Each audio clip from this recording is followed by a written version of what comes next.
Hello मेरे प्यारे दोस्तों, कैसे हो आप सभी? उम्मीद आप सभी अच्छे होंगे। आपका स्वागत है एसजी की ट्रिक में। आज ये हमारी वर्णमाला की सेकंड क्लास है। इससे पहले हम एक क्लास कर चुके हैं, जिसमें कि हमने स्वरों को कंप्लीट किया है। आज हम इसमें व्यंजनों को कंप्लीट करेंगे, जिससे कि हमारी वर्णमाला कंप्लीट हो जाएगी। यदि आपने हमारी पहली वीडियो नहीं देखी है, तो पहली वीडियो को देखें, उसके बाद इस वीडियो को देख लेना। और यदि यदि आप हमारे चैनल पर पहली बार आए हो और अभी तक आपने हमारे चैनल को सब्सक्राइब नहीं किया है, तो चैनल को सब्सक्राइब करना ना भूलें। इसकी पीडीएफ के लिए आप हमारे टेलीग्राम से जुड़ सकते हो, एसजी की ट्रिक। बाकी मैं इसकी लिंक आपको डिस्क्रिप्शन में दे दूँगा। तो वीडियो को ज़्यादा देर न करते हुए शुरू करते हैं।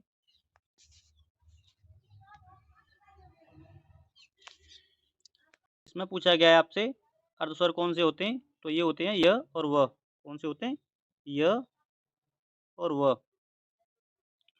आगे है कंठ स्वर कौन से होते हैं? तो कंठ स्वर होता है आपका छोटा आ, बड़ा आ। तालव्य स्वर कौन से होते हैं? छोटी ई, बड़ी ई। आगे है मूर्धन्य स्वर। तो मूर्धन्य स्वर कौन सा होता है? ये आपका ऋषि होता है। आगे है ओष्ठ्य स्वर। ओष्ठ्य स्वर कौन से होते हैं? छोटा ऊ, बड़ा ऊ। कंठ कंठ ओष्ठ्य स्वर कौन से होते हैं? छोटा ओ, बड़ा ओ। और कंठ तालव्य स्वर कौन से होते हैं? छोटी ए, बड़ी ए। प्राकृतिक स्वर कौन से होते हैं? छोटा आ, छोटी ई और छोटा ऊ। ये काफ़ी मोस्ट इंपोर्टेंट क्वेश्चन है, कई बार एग्जाम में आया हुआ है। कई बार पूछा गया है कि प्राकृतिक स्वर कौन कौन से हैं? तो ये आपका आंसर है छोटा आ, छोटी ई और छोटा ऊ। इसे विशेष तौर पर याद रखिएगा। एक ये भी पूछ लेता है कि उदासीन स्वर कौन सा है? उदासीन स्वर कौन सा है आपका? छोटा आ। याद रखिएगा। आगे चलते हैं।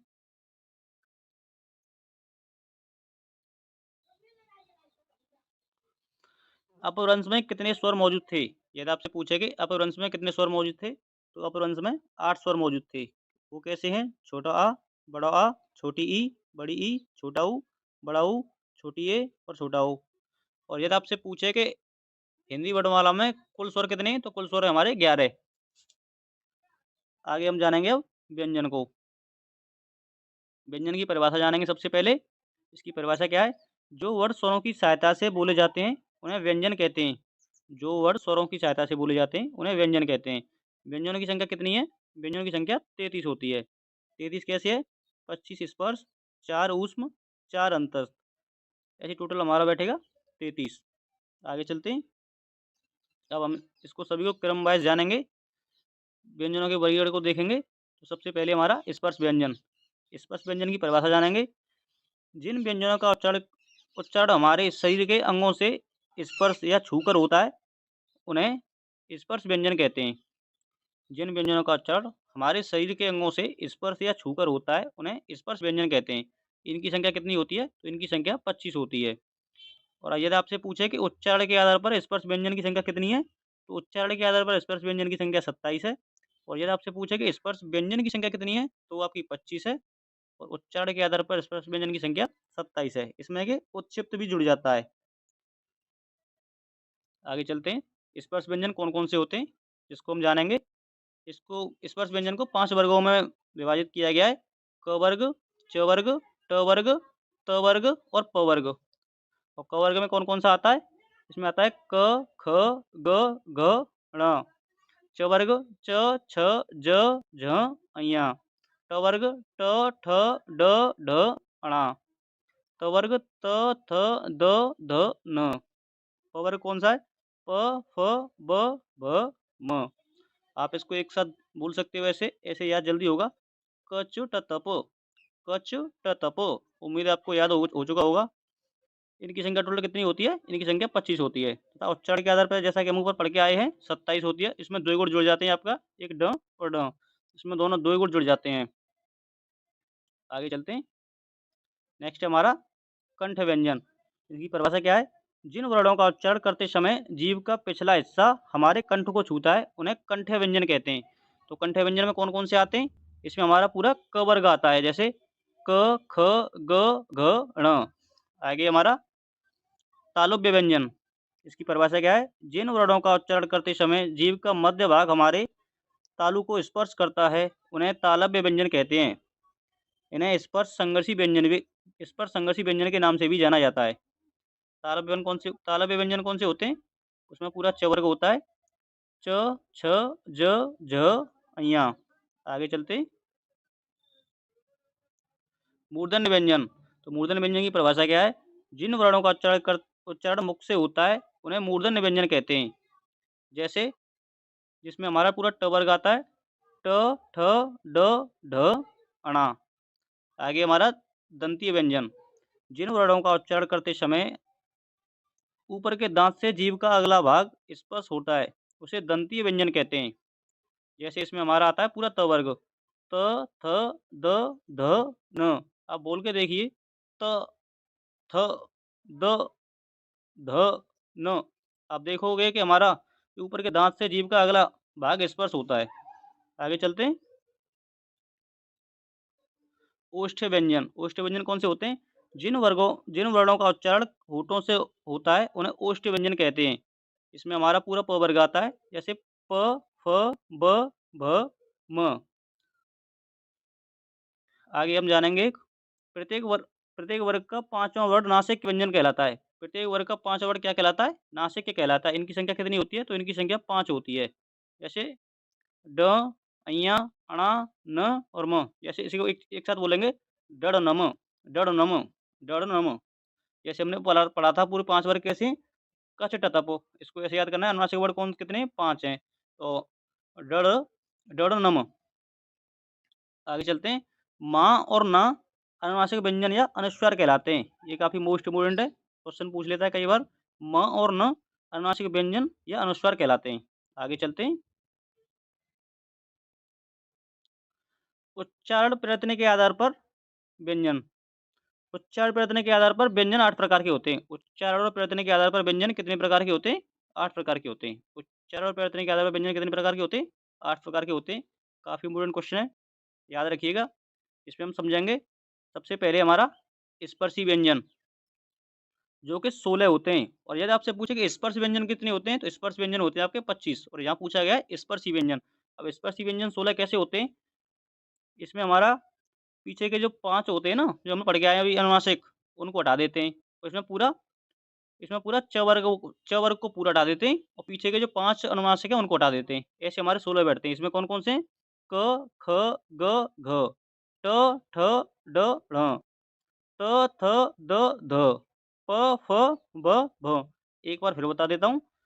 इसमें हमारे स्पर्शी व्यंजन 16 होते हैं और स्पर्श व्यंजन होते हैं 25। कन्फ्यूज नहीं होना है। इसमें बोला गया है स्पर्शी यानी कि 16 और स्पर्श होते हैं 25। और इसमें हम स्पर्शी व्यंजन कौन-कौन से होते हैं? इसमें हमारे पीछे के अनुनासिक व्यंजन को हटा देते हैं पाँचों को, और इसमें पूरा च वर्ग नहीं होता है। बस ऐसे याद रख लेना है। आगे चलते हैं। ऊष्म व्यंजन कौन से होते हैं? तो ऊष्म व्यंजन होते हैं आपके श, श, श, ह, श, श, श, ह। एक साथ बोलिए, ऊष्म व्यंजन स, श, स, ह, ऊष्म व्यंजन स, श, स, ह। आगे है स्पर्श संघर्षी। स्पर्श संघर्षी कौन से होते हैं? च, छ, ज, झ, च, छ, ज, झ, च, छ, ज, झ। एक साथ बोलिए, ऊष्म व्यंजन स, श, स, ह, स्पर्श संघर्षी च, छ, ज, झ, स्पर्श संघर्षी च, छ, ज, झ। उम्मीद है आपको याद हो चुके होंगे। आगे चलते हैं। नासिक के व्यंजन, जो कि हम ऊपर पढ़ के आ चुके हैं। इनकी संख्या 5 होती है। कई बार पूछ लेता है कि नासिक के व्यंजन की संख्या कितनी होती है, तो आपको रखना याद, इनकी संख्या 5 होती है। एक साथ बोलना है, डड नम, डड नम, नासिक के डड नम। आगे है पार्श्व के व्यंजन। तो पार्श्व के व्यंजन कौन सा होता है? ये आपका ल होता है। काफी मोस्ट इंपोर्टेंट क्वेश्चन है। आगे है लुंठित। तो लुंठित वर्ड कौन सा होता है? तो आपका लुंठित होता है र। ये भी इंपोर्टेंट है, याद रखिएगा। आगे है उत्क्षिप्त। उत्क्षिप्त की संख्या कितनी होती है? 2 होती है, ड और ड़। इनके नीचे ये बिंदी आती है, इसमें बहुत इंपॉर्टेंट है, याद रखिएगा। आगे चलते हैं। संघर्षहीन। तो ये हमारा आगे क्वेश्चन क्या है? तो संघर्षहीन व्यंजन कौन से हैं? तो संघर्षहीन व्यंजन कौन से हैं? ये हमारे य और व। संघर्षहीन व्यंजन कौन से? य और व। आगे चलते हैं। अंतस्थ व्यंजन के बारे में जानेंगे। जिन वर्णों का उच्चारण करने पर मुख और नाक से कम वायु बाहर निकले, उन्हें अंतस्थ व्यंजन कहते हैं। इनकी संख्या कितनी होती है? तो इनकी संख्या 4 होती है, जो कि यर लव, यर लव। आप इसे ऐसे याद कर सकते हो। अंतस्थ का मतलब होता है बीच में। ये सभी के बीच में आते हैं। जैसे इसे ऐसे याद कर सकते हो, यार का लव, यार का लव बीच में रह गया, यार का लव बीच में रह गया, ऐसे याद कर सकते हो, यर लव। उम्मीद आपको याद हो चुका होगा। आगे चलते हैं। ऊष्म व्यंजन। जिन वर्णों का उच्चारण करने पर मुख और नाक से समान मात्रा में वायु बाहर निकले, ऊपर पढ़ के आ चुके हम। ऊष्म कौन से होते हैं? 4। स, श, श, ह। एक साथ बोलना है, ऊष्म स, श, स, ह। अंतस्थ यार का लव, ऐसे याद कर लो, यर लव। ऊष्म व्यंजन स, स, स, ह। आगे चलते हैं। संयुक्त व्यंजन, तो संयुक्त व्यंजन यानी संयुक्ताक्षर भी बोलते हैं। जो वर्ण जो वर्ण दो विभिन्न वर्णों के योग से मिलकर बनते हैं, उन्हें संयुक्त व्यंजन कहते हैं। जो वर्ण दो विभिन्न वर्णों के योग से मिलकर बनते हैं, उन्हें संयुक्त व्यंजन कहते हैं। कई बार इनकी परिभाषा भी पूछ लेता है। तो इनकी संख्या टोटल होती है 4। सबसे पहले है 6। तो इसको कैसे हम बनाएँगे? इसमें होता है हमारा जो आगे वाला वर्ड होता है ना, वो हमेशा आधा ही होता है। ऐसे याद रखना है इसको। क, फिर आएगा इसमें श, और त्र कैसे बनेगा? आधा त और पूरा र। इसमें ज्ञ कैसे बनेगा? इसमें आधा ज और पूरा अइयाँ। श्र कैसे बनेगा? इसमें आधा स और पूरा र। आपसे एक ये भी पूछ लेता है कि इसमें 6 का क्रम कहाँ आता है? तो इसका आपको आंसर देना है, क के बाद आता है इसका 6 का क्रम, क के बाद आता है। इसमें बहुत बच्चे कन्फ्यूज़ रहते हैं। उसमें क के बाद क्या लगा देते हैं? ख लगा देते हैं। इसमें क के बाद क्या आएगा? 6 आएगा। आगे हम जानेंगे। आगे चलते हैं। द्विगुण व्यंजन, जिन वर्णों का उच्चारण करने पर जीभ ऊपर उठकर तुरंत नीचे गिरती है, उन्हें द्विगुण व्यंजन कहते हैं, या उन्हें उत्क्षिप्त व्यंजन कहते हैं। उत्क्षिप्त कहो या द्विगुण व्यंजन कहो, एक ही बात है। इनकी संख्या कितनी होती है? 2 होती है, ड और ढ। आपको इस बिंदी का ध्यान रखना है जो नीचे लगा हुआ है, ये काफ़ी इसमें महत्वपूर्ण है। आगे बात करते हैं अयोगवा व्यंजन। अयोगवा व्यंजन कौन से हैं? एक होता है आपका अनुस्वार और एक होता है विसर्ग। याद रखिएगा अयोगवा व्यंजन कौन से हैं? 2 होते हैं, अनुस्वार और विसर्ग। आगे चलते हैं। आगत व्यंजन, आगत व्यंजन कौन से होते हैं? तो आगत व्यंजन होते हैं अरबी फारसी के, जो बाहर से आए हैं आगत व्यंजन। जैसे ज, फ, जो नुक्ता वाले होते हैं वो आगत व्यंजन होते हैं। अब आगे बात करते हैं कंठ व्यंजन कौन से होते हैं? कंठ व्यंजन होते हैं आपका, आप हम ऊपर पढ़ के आ चुके हैं पूरा। एक तो क वर्ग होता है, उसमें अ होता है और आपका अंग होती है और हा होता है। तालव्य व्यंजन, इसमें स, सीटी वाला स और य हम पढ़ के आए हैं क्या? इसमें छोटी ई होती है और इसमें आपका पूरा च वर्ग होता है। मूर्धन्य व्यंजन कौन से होते हैं? तो मूर्धन्य व्यंजन होते हैं आपके ड, ढ, र और स। ऊपर पढ़ के आ चुके हम। कैसे पढ़ के आए ऊपर? क, च, ट, तो इसमें ट वर्ग आएगा आपका। आगे दंतीय व्यंजन, इसमें होता है ल, स, ज। क, च, ट, त, प। तो आगे याद करेंगे हम क, च, ट, त, प। इसमें दंत में आएगा त, पूरा त वर्ग आएगा। आगे चलते हैं। स्वरतंत्री व्यंजन कौन सा होता है? तो स्वरतंत्री व्यंजन होता है आपका ह। आगे चलते हैं। आपका दंतोष्ठ व्यंजन कौन सा है? दंतोष्ठ व्यंजन होता है आपका व। आगे चलते हैं। संघर्षहीन व्यंजन कौन से हैं? तो आपको आपको देखना है संघर्षहीन व्यंजन कौन से हैं? तो संघर्षहीन व्यंजन है आपके य और व। काफी अच्छा क्वेश्चन है, इसे याद रखना है और आपको बताना है। अब कमेंट बॉक्स में आप पीछे पढ़ के आ चुके हो, आपको ये बताना है कि आपका अंतस्थ व्यंजन कितने होते हैं और कौन-कौन से होते हैं, आप कमेंट बॉक्स में लिखना है। आगे है प्रकंपित व्यंजन कौन सा होता है? तो प्रकंपित व्यंजन होता है आपका र। आगे हमारा दंतमूल या वर्च व्यंजन, ये भी अच्छा क्वेश्चन है। इन व्यंजनों का उच्चारण करते समय जिह्वा जिह्वा वर्च अर्थात ऊपरी मसूड़ों को स्पर्श करती है या वृक्ष के समीप पहुंचकर एक झटके के साथ मुड़कर पीछे हट जाती है, उन्हें दंतमूल या वृक्ष व्यंजन कहते हैं। वृक्ष व्यंजन कौन से होते हैं? ये होते हैं आपके न, स, र, ल, ज, ढ़, ढ़। आपको कैसे याद रखना है? एक झटके में बोलना है। दंतमूल न, स, र, ल, ज, ढ़, ढ। न, स, र, ल, ज, ढ़, ढ। जैसे हमने ऊपर पढ़ा था, क्या पढ़ा था? ऊष्म, ऊष्म स, स, स, ह। ऐसे याद करना है।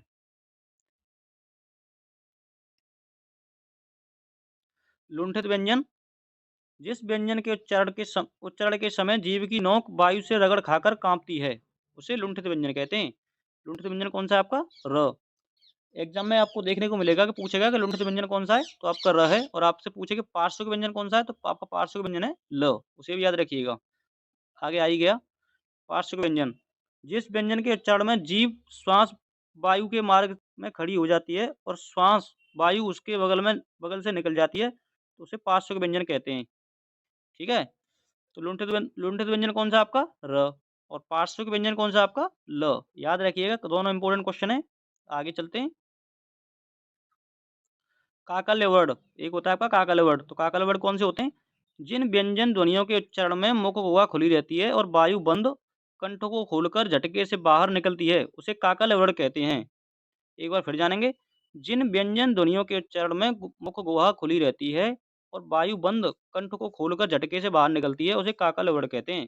तो काकल्य वर्ण कौन सा होता है आपका? ये होता है आपका ह। याद रखना है आपको, काकल्य वर्ण कौन सा है? ह। लुंठित वर्ण आपको कमेंट में बताना है अब। आगे चलते हैं। बलाघात या स्वराघात स्वर, बलाघात या स्वराघात व्यंजन, इसकी परिभाषा क्या है? शब्द बोलते समय अक्षर विशेष पर तथा वाक्य बोलते समय शब्द विशेष पर जो बल पड़ता है उसे बालाघात कहते हैं। परिभाषा कैसी है? शब्द बोलते समय अक्षर विशेष पर तथा वाक्य बोलते समय शब्द विशेष पर जो बल पड़ता है उसे बालाघात कहते हैं। इसकी परिभाषा पूछने को आ जाती है। आगे चलते हैं। बारह खड़ी, इसको जानेंगे। किसी व्यंजन के साथ स्वरों की मात्राएं रे को छोड़कर अनुस्वार एवं विसर्ग के साथ लिखने को बारह खड़ी कहते हैं। किसी व्यंजन के साथ स्वरों की मात्राएं रे को छोड़कर अनुस्वार और विसर्ग के साथ लिखने को बारह खड़ी कहते हैं। जैसा कि आपको पता है कि हिंदी वर्णमाला में स्वर कितने स्वर होते हैं हमारे? 11। तो इसमें से एक हमने ऋषि को निकाल दिया, तो कितने बचे? 10। और हमने उसमें जोड़ दिए दोनों क्या? अनुस्वार और विसर्ग। तो टोटल कितने हो गए? ये हो गए 12। तो इसी को हम बोलते हैं 12 खड़ी। जैसे बोल सकते हो आप, क का, किक की, कुक कू, के, को, कंक ह। आपने बचपन में बहुत पढ़ा होगा ये। आगे चलते हैं। द्वित्व व्यंजन, यदि दो समान व्यंजनों के बीच कोई स्वर न हो तो वह द्वैत व्यंजन कहलाते हैं। कैसे है? यदि दो समान व्यंजनों के बीच कोई स्वर न हो तो उसे वह द्वित्व व्यंजन कहलाते हैं। जैसे सत्ता, धक्का, अड्डा, दिल्ली, बिल्ली, कुत्ता, कलकत्ता, पप्पू, बच्चन, ऐसे ये होते हैं आपके द्वैत व्यंजन। आगे चलते हैं। मात्रिक शब्द, मात्रिक शब्द कौन से होते हैं? जिन शब्दों के उच्चारण में मात्रा का बोध हो उसे मात्रिक शब्द कहते हैं। जिन शब्दों के उच्चारण में मात्रा का बोध हो उसे मात्रिक शब्द कहते हैं। जैसे कारखाना, इसमें मात्रा आ रही है आपकी कार, जिसमें बड़े आ की मात्रा आ रही है कार। जैसे खाना में बड़े आ की मात्रा खाना। ऐसे ही आ गया दवा खाना, आ गया चहचहाना, आ गया गणेश, आ गया गजानन, आ गया लंबोदर आदि। आगे जानेंगे हम अमात्रिक शब्द। हमने अभी जाना मात्रिक शब्द जिसमें मात्रा आती है मात्रिक होते हैं, जिसमें मात्रा नहीं आती है अमात्रिक होते हैं। आगे जानेंगे इनकी परिभाषा कैसे है। जिन शब्दों के उच्चारण में मात्रा का बोध न हो उसे अमात्रिक शब्द कहते हैं। जैसे अमन, कलख, चमन, कमल, रमन, नयन, ऐसे होते हैं ये आपके अमात्रिक। जिनमें मात्रा नहीं आती है उसको हम बोलते हैं अमात्रिक, और जिसमें मात्रा आती है उसे बोलते हैं मात्रिक। इसके नाम से ही स्पष्ट है। आगे चलते हैं। मोस्ट इम्पोर्टेंट है घोष घोषत्व के आधार पर व्यंजनों का वर्गीकरण। यहाँ से क्वेश्चन हर बार देखने को मिलता है। इसको हम कैसे जानेंगे? इसको अच्छे से जानेंगे। घोष, इसको हम जानेंगे कि घोष घोष को ही सघोष व्यंजन कहते हैं। कंफ्यूज नहीं होना है, घोष आए या सघोष आए एक ही बात है। जिन वर्णों के उच्चारण में स्वर तंत्रिका में कंपन हो उसे घोष व्यंजन कहते हैं। परिभाषा कैसे है? जिन व्यंजनों के उच्चारण में स्वर तंत्रिका में कंपन हो उसे घोष व्यंजन कहते हैं। जैसे प्रत्येक वर्ग का तीसरा, चौथा, पांचवा तथा सभी स्वर, द्विगुण व्यंजन और अंतस्थ व्यंजन, और ह और ज नुक्ता वाला ज होता है इसमें। जैसे कि आपको पता है हमने 5 वर्ग में बांटा था। आप पीछे पढ़ के आ चुके स्पर्श व्यंजन को कैसे? क, च, ट, त, पो। तो इसमें से हमको कौन सा लेना है? इसमें से हमें पीछे के तीनों लेने हैं। जैसे क वर्ग का क्या लेना है? ग, घ, ड़। च वर्ग का ज, झ, अ। ट वर्ग का ड, ढ, अणा। त वर्ग का द, ध, न। और प वर्ग का ब, भ, म। और सभी स्वर और द्विगुण और अंतस्थ व्यंजन और ह और ज। याद रखिएगा। आगे बात करते हैं अघोष की। हमने अभी घोष को जाना, अब जानेंगे अघोष को। जिन वर्णों के उच्चारण में स्वर तंत्रिका में कंपन न हो या जिनका जिनका जिन वर्णों का उच्चारण करने पर केवल श्वास का प्रयोग किया जाए उन्हें अघोष व्यंजन कहते हैं। दोबारा जानेंगे। जिन वर्णों के उच्चारण में स्वर तंत्रिका में कंपन न हो या जिन वर्णों का उच्चारण करने पर केवल श्वास का प्रयोग किया जाए उन्हें अघोष व्यंजन कहते हैं। जैसे इसमें कौन कौन से होते हैं? इसमें प्रत्येक वर्ग का पहला दूसरा, और आप जान चुके हो कि पीछे घोष में तीसरा चौथा पांचवा होता है, तो बच्चे इसमें हम 2 बचे तो उसको इसमें ले लेंगे पहला दूसरा। और इसमें होता है स स स। आप देख चुके हो आपके ऊष्म व्यंजन का उसमें ह उसमें जा चुका है, तो उसमें तीनों सा इसमें आ गई। और फ कौन सा? जो नुक्ता वाला होता है। इसमें कौन कौन से होते हैं? प्रत्येक वर्ग का पहला दूसरा तथा श श श और फ। जैसे कि क वर्ग में से कौन सा लेना है? क और ख। च वर्ग में च और छ। ट वर्ग में ट और ठ। त वर्ग में त और ध। त और थ।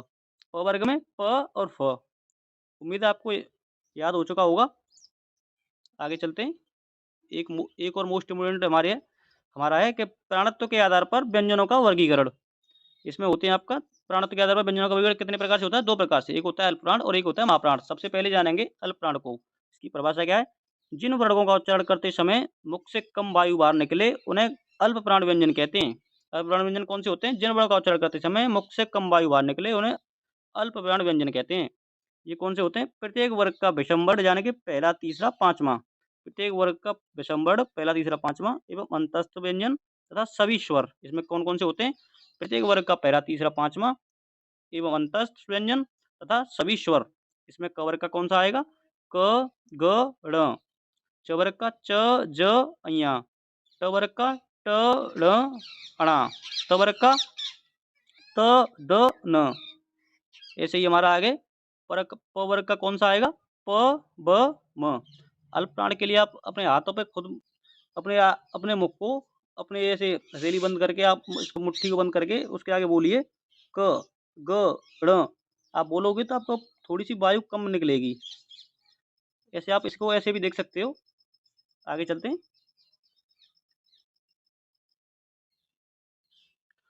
महाप्राण व्यंजन। ये हमारा महाप्राण व्यंजन है। आगे बात करते हैं इसकी परिभाषा क्या है? जिन वर्णों का उच्चारण करते समय मुख और नाक से समान मात्रा में वायु बाहर निकले उन्हें महाप्राण व्यंजन कहते हैं। परिभाषा कैसी है? जिन वर्णों का उच्चारण करते समय मुख और नाक से समान मात्रा में वायु बाहर निकले उन्हें महाप्राण व्यंजन कहते हैं। जैसे प्रत्येक वर्ग का संवर्ग प्रत्येक वर्ग का संवर्ण। जैसे 2 4 जो सम पर आते हैं, और ऊष्म व्यंजन इसमें केवल 2 ही आते हैं। ये आपके प्रत्येक वर्ग का संवर्ण यानी 2 4 और ऊष्म व्यंजन वो कैसे हैं उसको हम जानेंगे। क वर्ग में से कौन सा है? ख और घ। च वर्ग में छ और झ। ट वर्ग में ठ और ढ। और त वर्ग में थ और ध। प वर्ग में फ और भ। आप अपने जैसे हमने अल्पप्राण के लिए बोला था कि आपको अपने मुट्ठी बंद कीजिए और अपने मुख के आगे कीजिए, बोल के देखिए। आपको बोलना है पहले महाप्राण चेक करना है। जैसे ख बोलना है, ख तो बोल के देखिए, आपको बोलने में ज़्यादा हवा निकल रही है बाहर। जैसे ख, घ, छ, झ, ठ, ढ बोल के देखिए, आपको खुद पता चल जाएगा। या इसका एक तरीका और भी है कि आप इसको इंग्लिश में ट्रांसलेट करके बना सकते हो। जैसे हमें बना देखना है इसमें अल्पप्राण है या महाप्राण है। जैसे क है तो का को हम कैसे लिखेंगे? केवल का से लिखेंगे। और हमें चेक करना है कि इसमें महाप्राण कौन सा है, तो महाप्राण हमारा ख है, तो उसको चेक करेंगे तो के एच बनेगा। ये एच बनाएंगे हम इसको। तो आगे हम ऐसे ही हम इसको भी पहचान कर सकते हैं। ये पहचान करने का तरीका है। तो आज हमारी वर्णमाला पूरी कंप्लीट हो चुकी है। उम्मीद है कि आप सभी को वीडियो अच्छी लगी होगी। और यदि आप हमारे चैनल पहली बार आए हो और यदि अभी तक आपने हमारे चैनल को सब्सक्राइब नहीं किया है, तो चैनल को सब्सक्राइब करना ना भूलें। और दोस्तों के साथ अपने वीडियो को ज़्यादा से ज़्यादा शेयर करें। तो थैंक्स फॉर वॉचिंग। जय हिंद।